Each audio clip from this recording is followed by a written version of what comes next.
also believe that the only journey is the one within.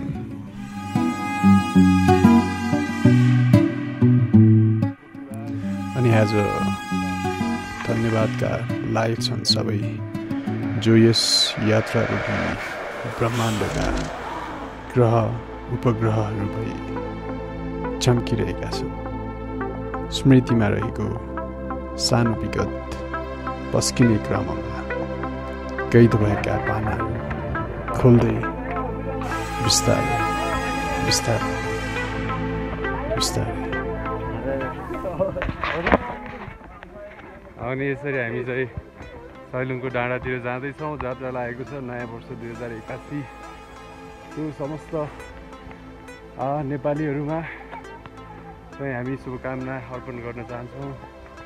सुन्ने सैलुङ परिवार यहाँहरूलाई एकदमै शुभकामना दिन चाहन्छौँ र मान्छेहरू हर्षोल्लासका साथ सैलुङमा मान्छेहरूको घुइँचो लागेको छ।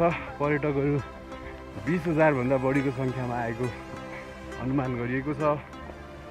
हामी we are really very excited about the things going on, guys.